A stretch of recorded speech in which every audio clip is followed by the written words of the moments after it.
আসসালামু আলাইকুম। আজকে আমার লাইভ করার মূল উদ্দেশ্য হচ্ছে আহ, সেনাবাহিনী সদর দপ্তরের কিছু সমস্যা নিয়ে কথা বলা। একটা জিনিস হচ্ছে সেনাবাহিনীর আমরা সবাই জানি যে এখন যারা হায়ারার্কি আছেন মিলিটারি ম্যাক্সিমামই ছিলেন হচ্ছে আওয়ামী দোসর। সো আওয়ামী দোসর যারা ছিলেন তারা জেনারেল যারা ছিলেন তারা অলরেডি আইডেন্টিফাইড। কিছু কিছু লোককে অকার্যকর করা হয়েছে।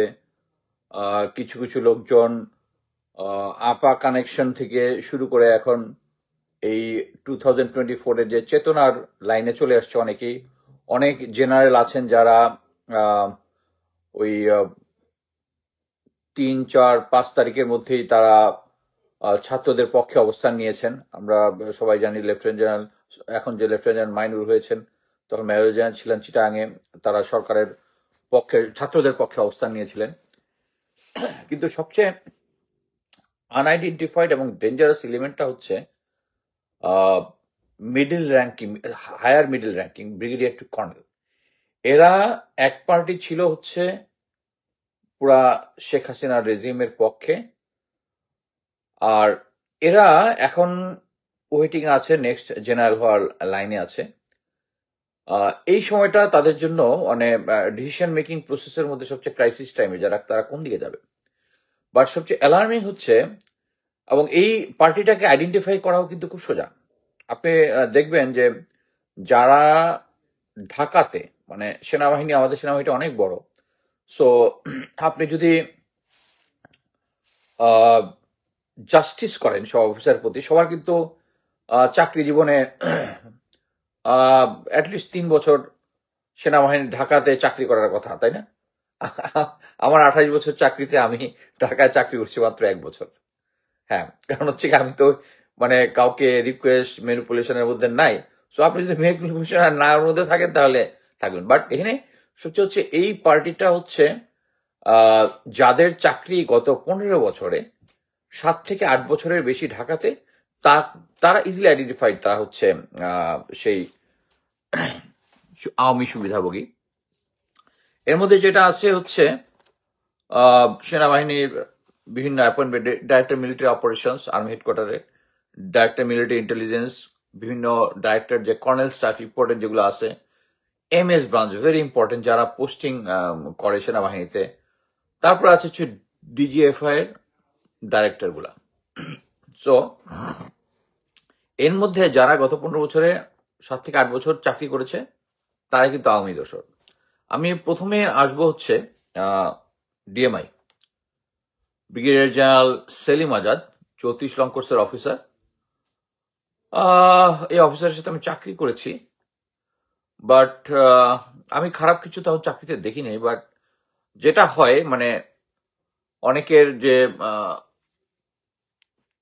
র্যাঙ্ক অ্যান্ড আদার জিনিসটা লোভে পড়ে, এবং আওয়ামী লীগ যেটা খুব ভালোভাবে তাদেরকে এই লোভটাকে, র্যাঙ্ক, বিভিন্ন পদ পদায়ন, এগুলার লোভে ফেলে তাদেরকে অ্যাকচুয়ালি তাদের দলে নিয়েছে। এখন এরা এমন একটা সময়, যেমন গত এই সেলিম আজাদ গত জুনে DMI হিসাবে ছিল, এর আগে আর্মি হেডকোয়ার্টারে ছিল।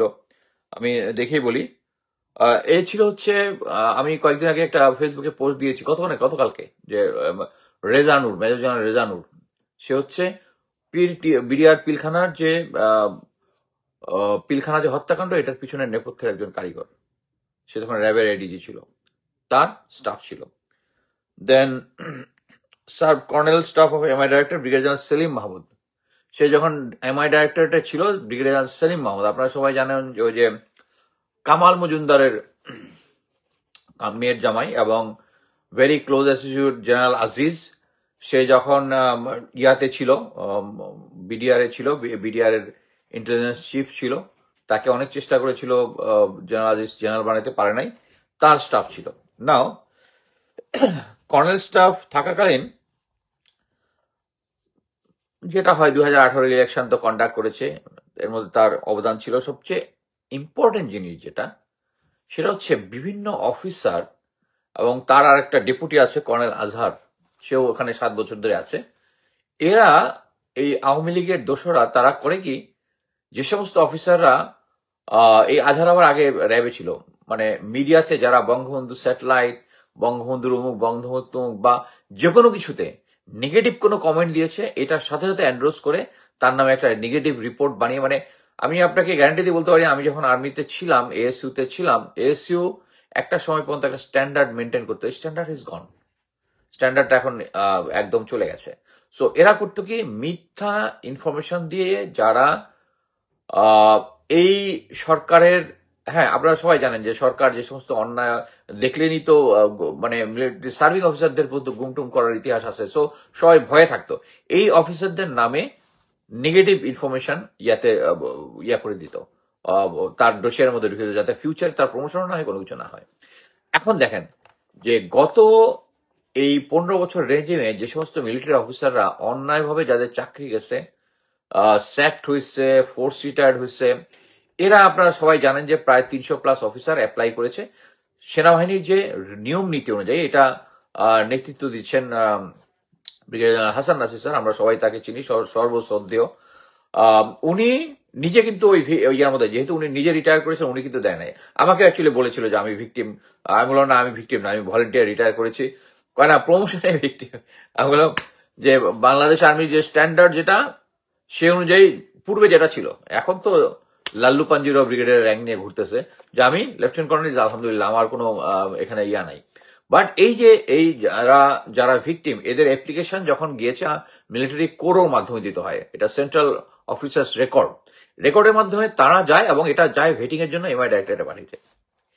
এই সেলিম আজাদ তার গং, এই এই যত অফিসারদের আছে, এরা তো আওয়ামী আমলেরই, এবং এরা হচ্ছে আওয়ামী আমলের সেই আওয়ামী লেসপেন্সার, এবং এদের সব নাকচ করে দিয়েছে।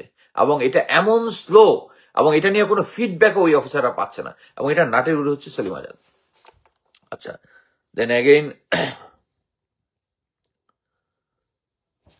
বাংলা প্রেজেন্টলি হিজ, আচ্ছা এখন যেটা করতেছে সে, সেটা হচ্ছে বিভিন্ন জায়গায় সে তার যেহেতু জেনারেল ওয়াকারের সাথে নাকি সে নাম্বার অফ জায়গায় চাকরি করেছে, সে এখন ওভারস্টেমিং করে বিভিন্ন যে মন্ত্রণালয় বলতেছে, আর্মির যে ডাইরেক্টরেট আছে, ওখানে সে ইনফ্লুয়েন্স করতেছে, এবং হি বিকাম এ মনস্টার।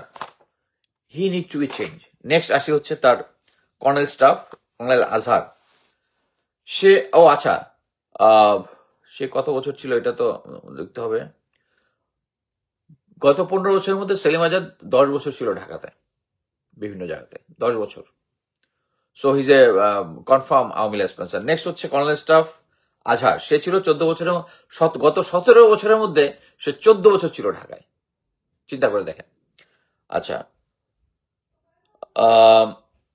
সে ছিল র্যাব ইন্টেলিজেন্স, এবং র্যাবে সে ব্রিগেডিয়ার মেজর জেনারেল জিয়াউল হাসানের আন্ডারে ছিল, এবং ওই আমলে পিপিএম পিপি এই যত কিছু আছে সবকিছু পেতে হচ্ছে যারা তার কথা অনুযায়ী টার্গেট প্র্যাকটিস করতে পারতো, মানে হচ্ছে গুম খুন করতে পারতো। Hand he is a master of it, এবং সে ওখান থেকে এসছে এনফোর্স ডিপার্টমেন্টের সাথে যে জড়িত আছে সে, এবং সে হচ্ছে যত ধরনের ফলস ইনফরমেশন, যেটা আগে বলতেছিলাম, সেই ইনফরমেশন গুলো কালেক্ট করতো আর সেলিম আজাদকে দিয়ে ওদের ফাইলের ভিতরে জিনিসটা ঢুকাতো।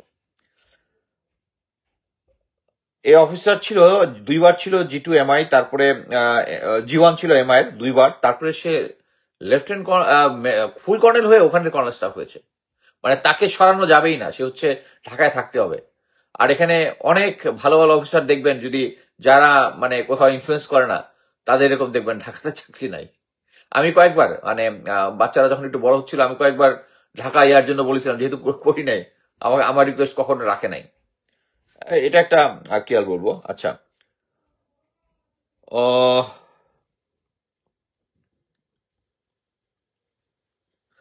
এবং যেটা হচ্ছে যে সমস্ত অফিসারদের যে সিকিউরিটি ক্লিয়ারেন্স হয়, যাদেরকে ভালো জায়গায় পোস্টিং দিতে চায় না, সে সিকিউরিটি ক্লিয়ারেন্সটা ম্যানিপুলেট করে।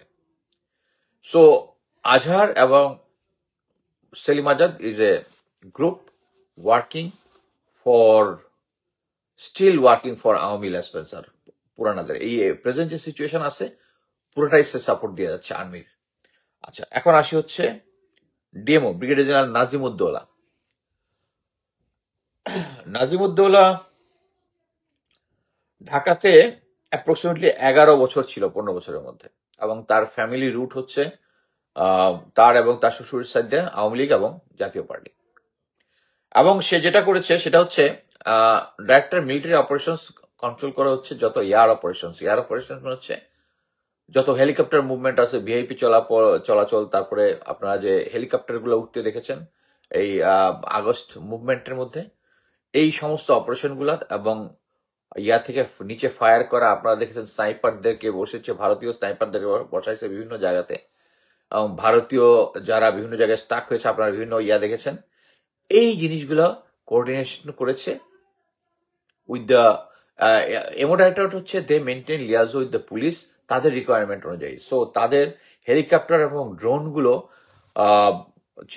চিরাঙে ছিল, ওখান থেকে নিয়ে আসা হয়েছে। আসার পরে এরা কোথাও জায়গায় ছাত্র জনতা এক হচ্ছে এই সমস্ত ইনফরমেশন পুলিশকে দিত, আর পুলিশ গিয়ে ওখানে ইয়া করতো। He is the main man, director military operations. এবং শুধু নাজিমুদ্দৌলাকে দোষ দিয়ে না, তখন সেনাপ্রধান কে ছিল? ওয়াকারুজ্জামান। তার আন্ডারেই সবকিছু হচ্ছিল। মানে আমরা যদি ধরেও নিই, উনি খুব ভালো মানুষ, 5 ওয়াক্ত নামাজ পড়েন উনি। এই নাজিমুদ্দৌলারা বলবে আমাকে তো বস বলছে, আর বস বলবে আমাকে এরা ভুল বুঝাইছে। It's a good nexus. Anyway, helicopter arms in addition he ordered various COs to give. আচ্ছা, আরেকটা হচ্ছে আওয়ামী লোকজনদেরকে যে শেল্টার দিয়েছে বিভিন্ন জায়গায়। আমি এর আগেও বলেছি যে ওয়াকারুজ্জামান নিজে বিভিন্ন জিওসি, বিভিন্ন ডিজিএফআই, বিভিন্ন সংস্থা, গোয়েন্দা সংস্থা দিয়ে বিভিন্ন আওয়ামী লীগদের ইয়ে দিয়েছে।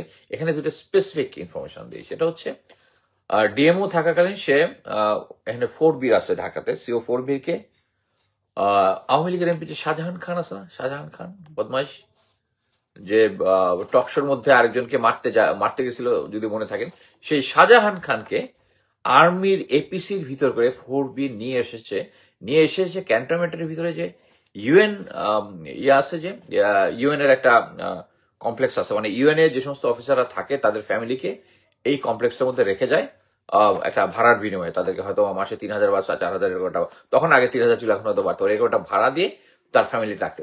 ওই একটা বাসার মধ্যে শাহজাহান খানকে সে রেখেছিল। এটা হচ্ছে মেজবির আশেপাশে জায়গাটা, এবং RISDর পাশে।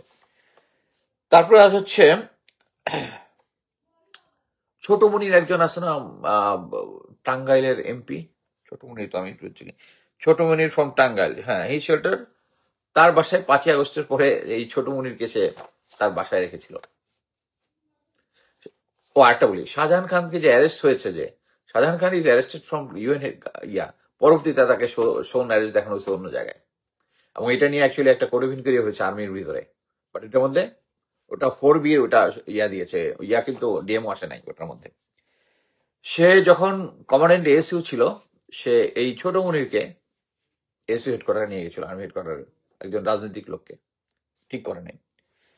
তারপরে আসে হচ্ছে এরপর আসে হচ্ছে main important MS branch. MS branch হচ্ছে দায়িত্ব হচ্ছে খুব একটা ইম্পর্টেন্ট দায়িত্ব পালন করে। সেটা হচ্ছে যে সমস্ত অফিসারকে যে সমস্ত জায়গায় দেওয়ার কথা তাদেরকে দেয়। মানে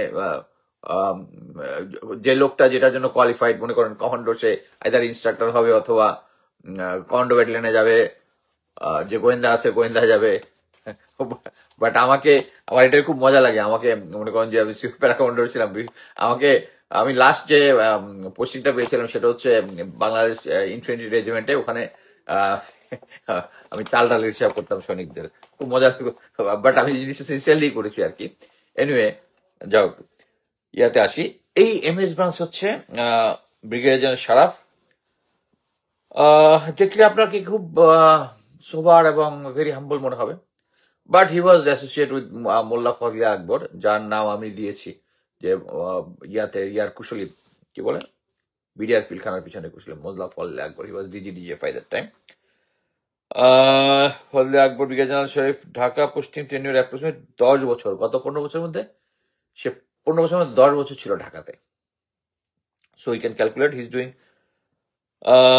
সে যেটা করতেছে যে এখন যারা খুব মেটিকুলাসলি সেকেন্ড টায়ার আওয়ামী লীগের যারা আছে, একটা হচ্ছে ফার্স্ট টায়ার, মানে আওয়ামী লীগ আমরা বলেছি জানি না যে শেখ হাসিনা প্রতিটা সংস্থাতে আওয়ামী লীগের 5, 6, 7, 8, 9 টায়ার করে আওয়ামী লীগ রাখছে। এই সেকেন্ড টায়ার আওয়ামী লীগকে সে এখন ইম্পর্টেন্ট জায়গায় অ্যাপয়েন্টমেন্ট দিচ্ছে, ঠিক আছে? তারা দিচ্ছে কোথায় কোথায়? ঢাকার আশেপাশে সেন্ট্রাল বিভিন্ন জায়গাতে, ইম্পর্টেন্ট জায়গাতে, যাতে যে কোনো সিচুয়েশন ক্রাইসিস হলে আপার পক্ষে তারা অবস্থান নিতে পারে। সেকেন্ড টায়ারদেরকে সে এখন এই এমএসগঞ্জ ইজ ভেরি ইম্পর্টেন্ট, এই জায়গাটাতে এই কাজটা করতেছে সে। আচ্ছা, এখানে বিভিন্ন জায়গায় বিভিন্ন ধরনের ইন্টেলিজেন্স স্টোরি আছে যে একটা দেশ আরেকটা দেশের স্যাবোটাজ কিভাবে করে। কোল্ড ওয়ারের সময় একরকম একজন ডাবল এজেন্ট ছিল, সে রাশিয়ান আর্মিতে যে একজন লেফটেন্যান্ট জেনারেল, সে কি করতো, রং লোককে রং জায়গায় দিত, জাস্ট পুরা মানে যে জিনিসটা গোয়েন্দায় দিলে ভালো হবে এরে দিয়ে দিল একটা কোয়ার্টারিং জবে, কোয়ার্টারিং গুলো ভালো হলো এরে দিল একটা অপারেশনাল জবে, মানে হজপোস্টাই এই এই এই সারা কাজটা জাস্ট এটাই করতেছে, just messing up the things. Right পার্সনকে চুজ করা রাইট এর, এটা হচ্ছে এমএস ব্রাঞ্চের কাজ, he is not doing it. এবং অফকোর্স সবকিছুর দায়িত্ব শেষ পর্যন্ত ওয়াকার স্যারকে নিতে হবে। 5 ওয়াক্ত নামাজ পড়ে আর ইয়া করে মানে আমাকে ভুল বুঝিয়েছে লোকজন বললে তো আপনি পার পাবেন না স্যার, এটা বুঝতে হবে। অ্যাট প্রেজেন্ট আমি কয়েকদিন আগে ইয়াতেও দেখলাম যে ইলিয়াস হোসেনের ইয়াতে হাসান নাসির স্যার বলেছে যে দেশকে তারা এখন, আচ্ছা একটা কমেন্ট দেখি ডিজে ফয়ে এটা দিয়ে প্রবাসী ব্লগারদের নজরদারি কেন করা হচ্ছে আমাদের, এটা তারা করবেই, এটা এই পয়েন্টটাতে আসবো আমি। আচ্ছা, সেটা হচ্ছে আমরা ওই হাসান নাসির স্যার খুব সুন্দরভাবে বললেন যে আমি যে অ্যাসেসমেন্টটা দিয়েছি যে তারা এখন চাচ্ছে সরকার যেখানেই থাকুক এমন একটা সিচুয়েশনে নিয়ে আসা, তারা জানে শেখ হাসিনা আসতে পারবে না, তারা দেশের পরিস্থিতি এমন একটা জায়গায় এনার্কিতে নিয়ে যাবে। এটা কিন্তু number of time Ilias Hossain বলেছে, পিনাকিদা বলেছে, কনক স্যারের শোতে আমরা নাম্বার অফ টাইম বলেছি, ইভেন রিসেন্টলি আমি গতকালকে দেখলাম জুলকারনাইন স্যার একটা পোস্ট শেয়ার করেছে যে তারা কোন কোন জায়গাতে স্যাবোটাজ করবে। এই সবকিছুর প্ল্যানিং হচ্ছে, এরকম একটা সিচুয়েশন যখন আসবে তখন সবাই বলবে সেনাবাহিনীকে দায়িত্ব নিতে, সেনাবাহিনী দায়িত্ব নিবে কারো, with that Awami generals and other things. যারা ইনঅ্যাক্টিভ হচ্ছে তখন তারা অ্যাক্টিভ হয়ে যাবে, যে তারা তখন একটা আর্মির ভাবমূর্তি থাকবে, দেশের এই ক্রাইসিস টাইমের মধ্যে আওয়ামী লীগ আবার সেভিয়ার হিসেবে আসতেছে। বাট একটা জিনিস মনে রাখবেন, আর্মি এখন গ্রাউন্ডে আছে, আর্মির ম্যাজিস্ট্রেসি পাওয়ার আছে, আর্মি ইচ্ছা করলেই সবকিছুর বিরুদ্ধে ব্যবস্থা নিতে পারে, রহস্যজনক কারণে নিচ্ছে না। এটা যদি আপনারা না বুঝেন তাহলে কিছু কারণ নাই। এখন যদি আর্মি আসে দেখবেন সবকিছু কিন্তু তখন ভারতের সাপোর্টটা চলে আসবে, তো তখন দেখবেন সব আর কোনো এনার্কি হচ্ছে না, কি আওয়ামী লীগ মানে কি আর্মি টেকেন ওভার করেছে। আর্মি তো এখনো আছে, আর্মিকে এই যে আর্মিকে ঠিকমতো অ্যাক্ট করতে দিচ্ছে না ভারত, কারণ তারা চাচ্ছে এরকম একটা ক্রাইসিস সিচুয়েশন হোক, হওয়ার পরে যাতে আর্মি আবার টেক ওভার করতে পারে। এই সরাফ চেষ্টা করতেছে ওই যে সেকেন্ড টায়ার অফিসারদেরকে, এটা একটা বিশাল অ্যারেঞ্জমেন্ট, ঢাকার আশেপাশে অ্যারাউন্ড সব জায়গার মধ্যে পোস্টিং গুলো সে দিতেছে। এই এদেরকে চেঞ্জ করতে হবে, চেঞ্জ করতে হবে ওয়াকার স্যারকে। আচ্ছা, আমরা জানি যে এটা কাস্টমারি, যে নর্মালি একজন চিফ চেঞ্জ হলে নর্মালি যেটা হয়, চিফ তার নিজের পছন্দের এমএস কে নিয়ে আসেন, নিজের পছন্দের ডিএমও কে নিয়ে আসেন, এক্ষেত্রে কিন্তু তাই হয়নি। সব আগের যে সেট আপ আছে, এই মানে আমার কথা হচ্ছে এই যে একটা 2024-এর একটা বিপ্লব গেল, বিপ্লবের সময় আর্মির অবশ্যই 5 তারিখের আগের লোক পরের লোক, বাট এটা তো সেই আর্মি 5 তারিখের আগে যে আর্মি যে ইয়াটা করেছে, জনগণের দিয়ে গুলি করেছে। এবং আমি মানে একটা জিনিসের জন্য খুব অ্যাশেমড হই মাঝে মাঝে, আবার মনে করি না ঠিকই আছে, যেটা হচ্ছে আমার বাসায় এখনো ইয়ে আছে, কি বলে, পোস্টার গুলো আছে। ওয়েট আমি আপনাকে দেখাচ্ছি।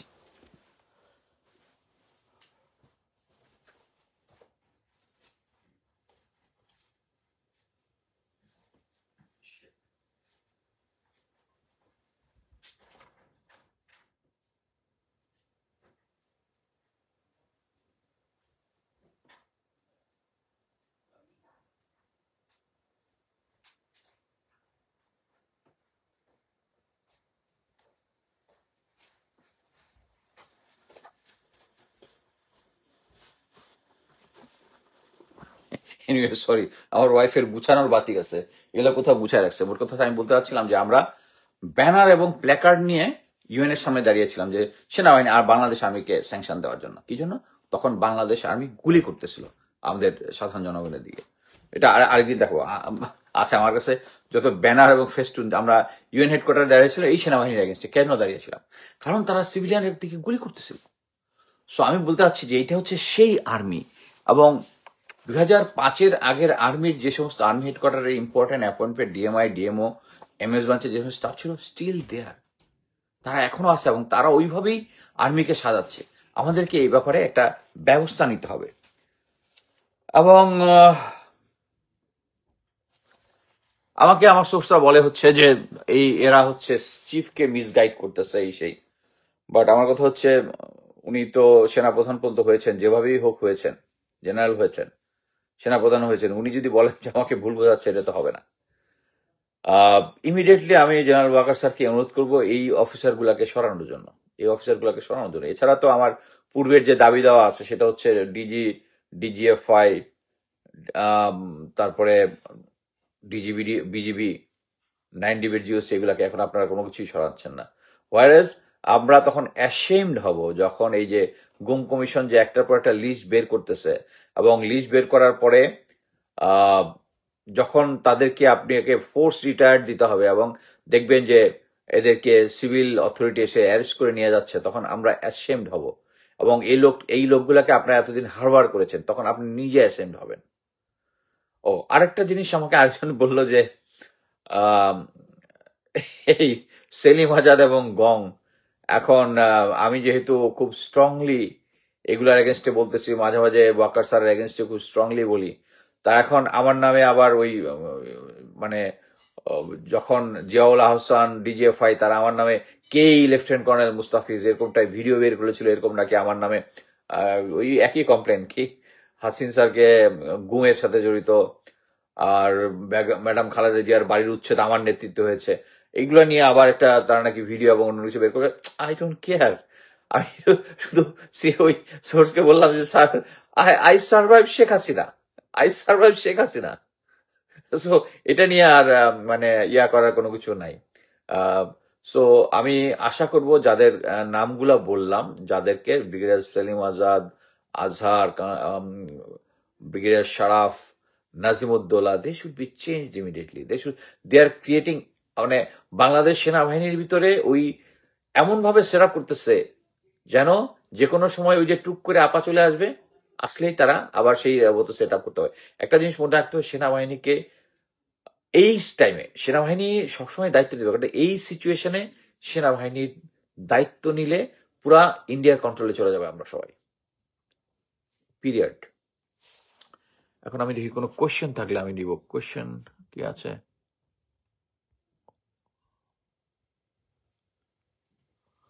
Yes, we are all in state of war. Correct. Sir কি ব্রিটিশ শয়তানি বুদ্ধি ভাগ করে আর শাসন নীতি অনুসরণ করছে আকার?